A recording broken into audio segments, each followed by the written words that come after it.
La adoración. La adoración, un tema muy extenso. La adoración puede implicar con música, puede implicar con una correcta actitud delante del Padre.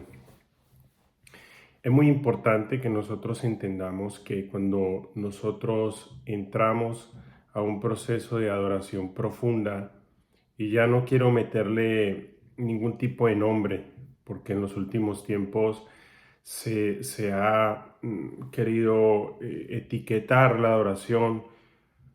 Ahora es adoración profética, apostólica, adoración eh, de ascensión. Bueno, eh, yo creo que la adoración tiene que ver con el corazón. Quiero dar a entender de que eh, el Padre realmente es digno de adoración. El Padre tiene sus ángeles, el Padre tiene los seres que Él ha creado que están en el cielo, que están en los cielos de su reino, le adoran ya. Y le adoran de una forma que yo creo que es resplandeciente, es una adoración genuina que hay ahí en el cielo. De hecho, hay momentos en que nosotros hemos entrado en adoración, hemos podido conectar con esos sonidos del cielo y muchos otros también lo han hecho. Entonces, no es que el Padre busque una adoración como tal, Él busca el adorador en espíritu y en verdad, que estas son las palabras que usó Jesús, y esto tiene que ver con una alineación del corazón. Esto tiene que ver con el poder dar, el poder darse y sin esperar nada a cambio, simplemente buscar esa comunión con el Padre, buscar el entrar a esa dimensión y a esos niveles del Padre para experimentar su persona, experimentar su presencia y los ámbitos en los cuales nuestra alma crece. Y aquí es un punto muy fundamental, y es que la adoración es tan poderosa que entrena nuestra alma, entrena nuestro espíritu de manera de que crece mucho más que estando en unas prédicas o yo sé que esto va a ser controversial lo que voy a decir, pero es verdad, en la adoración se crece más. La adoración, cuando entras a niveles profundos de adoración, la adoración hace que tu alma y tu espíritu se entrenen, hace que se abran portales de luz poderosísimos en los cuales recibes tu conocimiento y entendimiento divino de parte del Padre que viene con su luz, hace que tu alma crezca, hace que tu espíritu crezca, hace que ya empiecen a moverse en ríos de entendimiento más avanzados, más profundos, que en una prédica o en muchas enseñanzas es difícil por lo que voy a hablar a continuación, eh, porque quiero introducir al apóstol Pablo aquí, quiero introducirlo como un ejemplo de lo que ha pasado con el tema de la adoración. Entonces la adoración es poderosísima. Hemos visto en los últimos días aquellos acontecimientos de estos jóvenes en Asbury, y en otras partes donde se han reunido y han adorado. Bueno, yo creo que el ingrediente fundamental aquí es el corazón. Hay una adoración que quedó registrada en las escrituras y fue la adoración de Daniel. Daniel dice que cuando el ángel Gabriel saluda a Daniel, le dice: Daniel, más o menos voy a parafrasear, Daniel, hombre muy amado en el cielo o de Dios, dice, porque cuando dispusiste tu corazón, y esa palabra tiene una raíz que en castellano hay una interpretación, y el idioma, lo he dicho antes, el idioma interpreta. Pero realmente la raíz del hebreo nos denota de que Daniel, muy amado, cuando humillaste tu corazón, entonces se abrió el entendimiento. Entonces fui enviado para darte a conocer lo que acontecerá en los últimos tiempos con tu pueblo. O sea, es cuando nosotros entramos en una profunda humillación, en una humildad, en un corazón que verdaderamente quiere entrar a una dimensión de amor, de presencia, de comunión con el Padre. Es ahí cuando nosotros estamos siguiendo las huellas de Cristo Jesús. Ese famoso pasaje donde dice que a través del camino que hizo ya Jesús, nos acercamos al trono de gracia, al trono del Padre. Entonces, es grandioso la adoración y como decía antes, en la oración se produce cosas extraordinarias. Eh, Podemos aludir, por ejemplo, tomar un ejemplo como la escalera de Jacob, porque realmente en la adoración se abren portales angelicales, se abren caminos angelicales y suceden un montón de cosas, pero las personas no pueden ir a adorar buscando esto, sino que todo esto es consecuencia, el entrenamiento de tu alma, los portales de luz, los caminos angelicales, los milagros, los dones y muchas cosas. Claro, tú entras a un lugar, a un ámbito celestial y ese ámbito celestial te llena, te resplandece y sales con el resplandor de ese lugar donde has estado, porque es que la adoración te transporta a ese lugar. Eh, si nosotros analizamos un poco las antiguas escrituras, nos damos cuenta que hay un concepto muy importante en ellas y es del Padre descendiendo, de ángeles visitando, de incluso de palabras codificadas en las escrituras antiguas donde Jesús aparece codificado. O sea, entendemos que Jesús se personó en ciertos lugares. Entonces, ese es un concepto del cielo acercándose. Cuando Jesús viene, también dice que el cielo se ha acercado a vosotros. Pero a partir de la resurrección de Jesús tenemos otro concepto, otro principio espiritual y es del hombre ascendiendo. En el segundo Adán, que es espíritu vivificador, ese vivificador tiene que ver con nosotros ascendiendo a una vida eterna, nosotros ascendiendo a los lugares celestiales, ascendiendo a los ámbitos del Padre, y esto es poderoso porque es a través de la adoración, que es lo que quería decir en estos pocos minutos. Entonces, claro, hay muchos versos en las escrituras que tienen que ver con la oración y yo los animo a buscarlos, los animo a tener momentos de comunión con el Padre, momentos de adoración, porque el avivamiento que mucha gente espera que se dé en muchos lugares, realmente donde tiene que darse de lleno es en el corazón de los hijos de Dios. Y ese avivamiento se produce cuando tu alma se empieza a llenar de luz, cuando tu espíritu se empieza a llenar de luz porque entraron en la luz. Y algo muy importante que, que es un ejemplo, y voy a introducir a Moisés. Ahí se da una escena en la escritura donde está la nube, está el monte, y hay una cosa que la escritura lo define como terrorífica.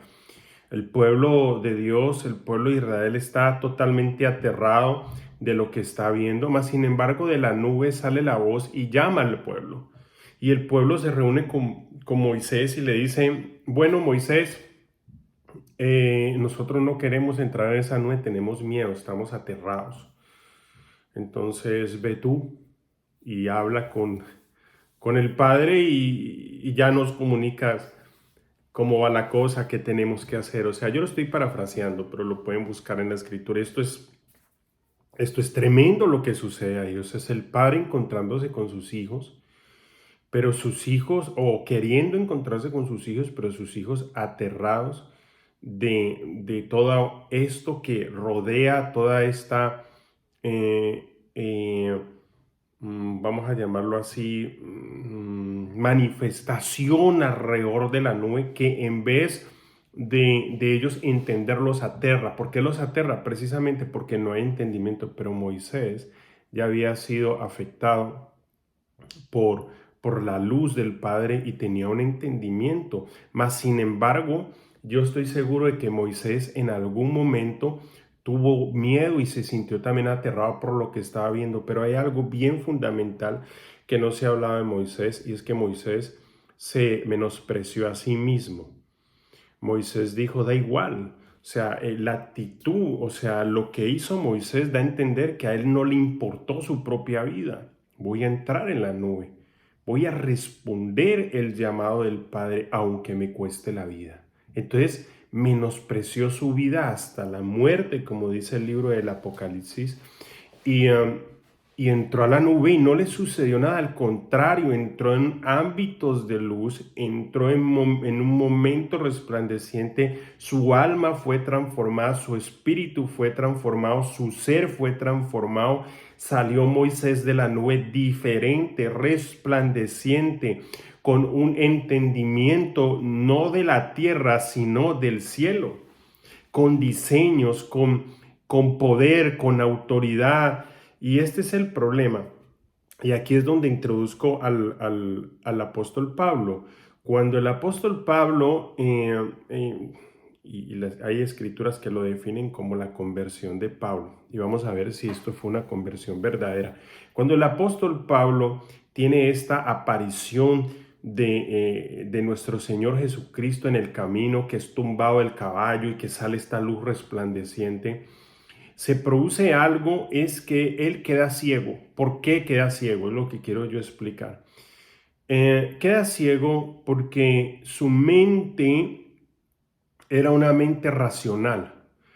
Pablo era docto en la ley. Pablo había estudiado con rabinos muy importantes de la época, y había sido educado y había sido llevado al cumplimiento de las tradiciones y de las normas judías. Pero su mente era lógica, su mente era una mente racional. Y entonces esto hizo que cayese en una ceguera tanto física como una evidencia de lo espiritual. Y esto es muy importante entenderlo. Es muy importante entenderlo porque la mente que nosotros tenemos que tener cuando recibimos la luz del Señor tiene que ser una mente ya renovada, una mente espiritual. Y es por eso que las escrituras dicen, y el mismo Pablo dice más adelante, que nos renovemos en el espíritu de nuestra mente. Nos tenemos que renovar en el espíritu de nuestra mente, porque el cielo y las manifestaciones celestiales y los ámbitos de luz donde traen los códigos, donde traen la información, no se puede recibir con una mente racional. Porque simplemente, ¿qué hacen los ojos? ¿Qué hacen los ojos? Los ojos captan la luz y traen una información dentro de ellos, donde hay impulsos eléctricos que son mandados al cerebro y el cerebro interpreta. O sea que nosotros realmente no vemos lo que vemos, sino que interpretamos lo que vemos. Entonces, esto es muy importante entenderlo, que las cosas espirituales, que las cosas que vienen en la luz, son cosas que son entendidas no con una mente racional, ni con una mente lógica, sino que realmente son entendidas con una mente que es espiritual. Por eso, vuelvo y repito, por eso las escrituras dicen que nos renovemos en el espíritu de nuestra mente. Y esa renovación tiene que ver con otra forma de ver, otra forma de de entender, otra forma que no tiene que ver con la razón, que no tiene que ver con la lógica. Y es muy interesante esto. Entonces, la ceguera que se produce es una ruptura de una mente racional. La ceguera que se produce es una ruptura de una forma de ver racional, lógica, terrenal, para él poder comprender en el silencio, comprender en la oscuridad. Algunos sabios judíos pueden entender de que Dios mismo es creador de la luz, pero Dios mismo también es creador de la oscuridad. Entonces, nosotros tenemos que entender de que la oscuridad en sí, si es una oscuridad en silencio, si es una oscuridad en la cual nosotros podemos ser renovados, tal como la tierra fue renovada con el diluvio, por ejemplo, que fue algo que fue malo. Entonces, en ese momento el apóstol Pablo estaba siendo renovado, necesitaba un tiempo de oscuridad para que viniese la mente de Cristo. Ahí es cuando viene la mente de Cristo, y la mente de Cristo es transportada por alguien que ya la tiene, que es Ananías. Ananías viene a impartir la mente de Cristo para que Pablo sea renovado en una nueva forma de ver, para que a Pablo se le conecte todos los códigos de la Torá, se le conecte todo lo que él entendía del camino de Dios con Jesús. Porque, y es muy importante que entendamos eso, entonces él queda ciego porque fue, vamos a decirlo así, el corte de su mente racional y lógica. Y es algo tremendo. Quiero, por ejemplo, en Mateo 5:17 dice, y lo voy a citar con, con la versión K2. Dice, Jesús hablando en este momento dice que Él no vino a abolir la ley, Él no vino a que la ley fuera exterminada. Lo que pasa es que en esta versión no habla de la ley explícitamente, sino que habla de la Torá. Dice la Torá y los profetas. Yo no he venido a quitar la Torá y los profetas, sino que he venido a cumplir, a que se completara, perdón, a completarla. Y es muy interesante esta versión. O sea, estamos hablando de que Cristo Jesús completa la Torá. Cristo Jesús completa, ¿por qué? Porque Él trae la luz que descodifica todo código que había en las antiguas escrituras que hablaban del Padre y hablaban de Él. Hay otra parte en la escritura donde dice en Romanos 3:31, dice, entonces por medio de la fe invalidamos la ley o la Torá, podríamos decir, de ninguna manera, sino que la completamos. O sea que la fe en Cristo, o sea, cuando el Cristo Jesús, el Mesías, permanece en nosotros, nosotros estamos juntamente con Él completando la Torá, completando la ley. Es por eso que nosotros, o sea, nuestra fe, que no es una fe sin sustancia, ya lo he dicho antes, sino una fe que es producida por un entrenamiento del alma, por un entrenamiento del espíritu, por adentrarnos en los caminos de Jesús, por permitir que su presencia y su luz nos transforme y nos afecte, y entonces podemos esperar en fe. Por eso es movernos en fe. Fe no es decir, ahora escucho hablar de Jesús y me convierto. Y aquí quiero conectarme con algo del apóstol Pablo que dije antes. El apóstol Pablo se convirtió. El apóstol Pablo no se ha convertido a nada, porque en ese momento no había ningún cristianismo. Quiero que entendamos, a veces no revisamos bien el contexto real de todas las escrituras. O sea, el apóstol Pablo no se ha convertido a nada, porque no había cristianismo. De hecho, los llamados cristianos en ese entonces era como un insulto, porque era como decir, estos son Cristos pequeñitos, estos son Jesucitos.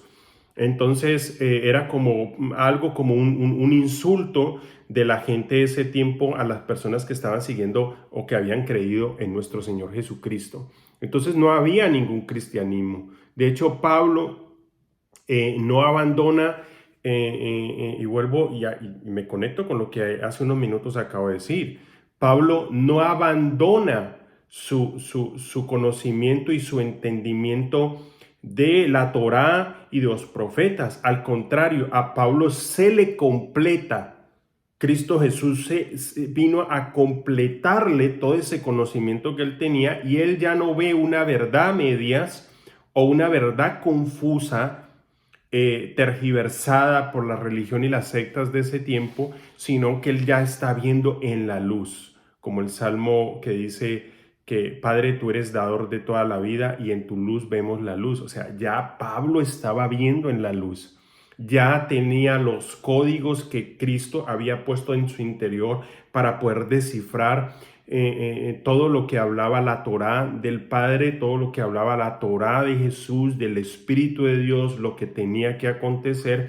Y vemos a un Pablo que se quiere hacer, tiene ese corazón por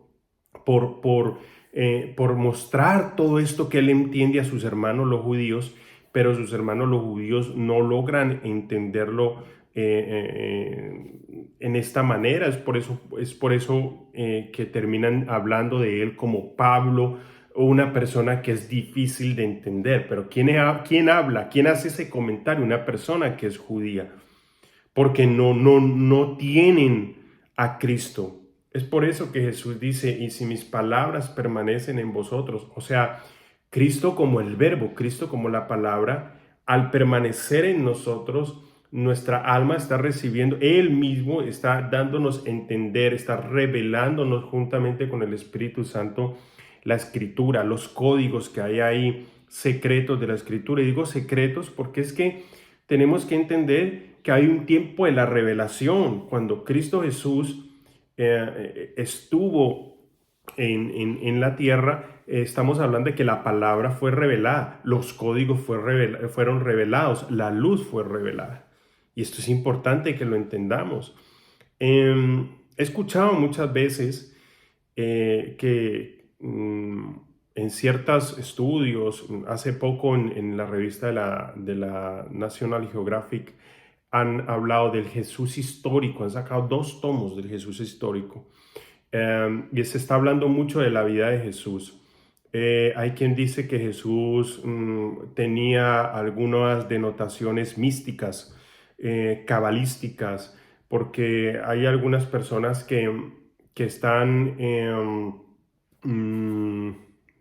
¿cómo lo digo? Están un poco apoyando el judaísmo como una raíz dentro del cristianismo. Entonces yo tengo un punto de vista que con esto voy a terminar el vídeo, a lo mejor es controversial, pero lo voy a decir, y es lo siguiente. Todo esto ya acontecía en el tiempo de Jesús. En el tiempo de Jesús, él mismo decía, le preguntaba a sus discípulos, ¿quién pensáis que soy yo? Y entonces ellos cada uno tenían una respuesta hasta que se produce la respuesta correcta. Tú eres el Cristo, tú eres el Mesías, Señor. Entonces, esto es una verdad que ha sido escondida a los hermanos judíos. El problema aquí siempre es el mismo. El problema aquí es la tela, el problema aquí es el velo, el problema aquí son esas gafas oscuras que no dejan ver la luz. Ese es el problema. ¿Por qué? Porque cuando una persona se apoya en su posición del judaísmo y se apoya como que ahí hay una verdad, un dogma establecido, una enseñanza establecida, entonces se está viendo a través de un velo. Y cuando nos apoyamos en el cristianismo, en lo evangélico, en lo protestante, en la reforma, cualquier etiqueta que tú pongas, que detrás haya un sistema, que detrás haya un velo, que detrás haya una doctrina, un adoctrinamiento, esto hace que haya un velo, y esto bloquea los códigos, bloquea la palabra de Cristo en nosotros. El único que debería tener o que tiene la autoridad en nosotros para llevarnos a toda verdad es el Espíritu de la verdad, el Espíritu Santo, quien Jesús dijo que Él nos llevaría a toda verdad, nos enseñaría todas las cosas, y lo que escuche de Él, lo que escuche del Padre, nos lo hará saber a nosotros. Entonces es muy importante. Entonces parece ser que a lo largo de todos estos años estamos en un bucle, siempre en lo mismo. Yo creo, y Jesús hizo una tremenda declaración en el libro de Juan, donde él dice que la salvación viene de los judíos. Así lo dice, pero yo me he encontrado con una traducción mejor, donde dice que la salvación le ha sido manifestada a los judíos. Sí, porque en otras partes de la Escritura entendemos que Él trajo la salvación, que solo en Cristo Jesús hallamos la salvación. Entonces, Jesús, ¿por qué dijo eso? Porque está mal traducido. Jesús dijo, la salvación se manifestó a los judíos. La salvación se manifestó a ellos porque Jesús era judío, Jesús era un maestro de su época.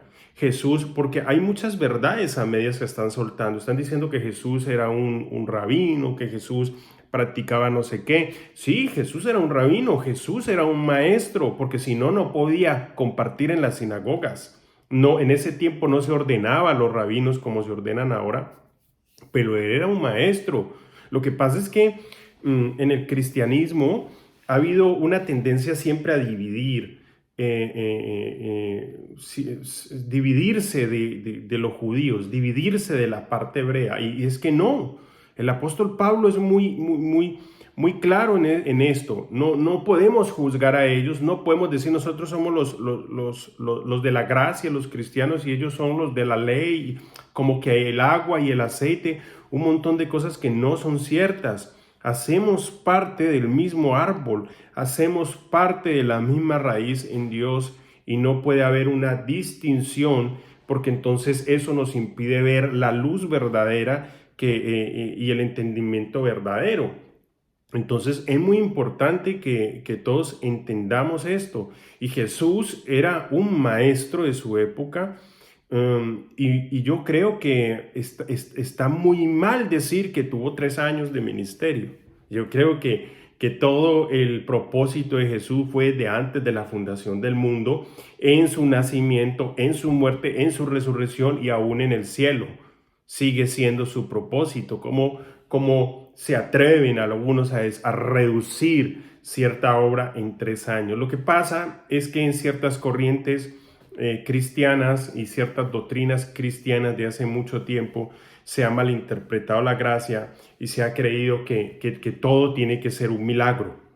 Y yo creo en los milagros, pero aún los milagros han sido tergiversados. Todo tiene que venir de la nada. O sea, la gente no entrena su espíritu, no entrena su alma, no adquiere conocimiento, no estudia las escrituras, no profundiza en ciertas cosas y de repente quiere que en una prédica todo cambie en su vida. De repente quiere que en media hora que adora todo cambie de su vida y se produzca un avivamiento a su alrededor y todos sus problemas sean solucionados. No funciona así. No funciona así. Jesús desde niño cumplió muchas cosas que debía cumplir como judío y se entrenó y estudió y leyó y tal vez tuvo personas que compartieron con él escritos, tradiciones judías, porque se conocía las escrituras. Y muchas veces dicen, no, pues es que era Dios. No, pero la escritura dice que él no se apoyó en ser Dios. Él no se apoyó en ser Dios para hacer su obra. Entonces él hizo muchísimas cosas en las cuales él se instruyó, se estuvo estudiando, estuvo entrenándose durante muchos años, y cuando él llegaba a ciertas sinagogas podía compartir porque él era una persona que era válido en esos lugares. Entonces, es muy importante que entendamos esto. No hizo lo que hizo de la nada. No se produjo de la nada. Él, en los momentos que él no estaba enseñando, en los momentos que él no estaba caminando, él estaba entrando en unos niveles de adoración, de meditación profunda, porque esta palabra meditación está en las escrituras, de meditación profunda, donde él podía encontrarse con ámbitos de luz, con los ámbitos del Padre, y a partir de ahí él hacía todo lo que hacía. Entonces, no podemos muchas veces apoyarnos en la nada. La fe que viene de la nada, mis queridos hermanos, no existe. No existe. La fe que viene de la nada no existe. La fe verdadera tiene que ser un emuná, un entrenamiento. Crees en algo, has creído en Jesús, entonces tiene que haber una búsqueda incansable, una búsqueda profunda, una búsqueda de pasión, de comunión con Él, de indagar, de investigar. Aún los profetas tan tremendos de las escrituras antiguas que tenían tantos dones y cosas maravillosas en su vida, aún ellos indagaron, como dice la epístola de Pedro, indagaron, investigaron hasta saber por el Espíritu de Cristo. Ahí está otra vez. Ahí está otra vez el Mesías, ahí está otra vez está Cristo decodificando los códigos. Yo he hablado ya del Evangelio como códigos, de la Torá como códigos, y ahí está Él decodificando otra vez, trayendo un entendimiento cara a cara, sin velo al descubierto. Así que mis queridos hermanos, esto era lo que quería compartir. Pienso que no es enseñar, sino compartir, soltar luz de parte del Padre para que nos ayude en estos pequeños cortos. Muchas bendiciones.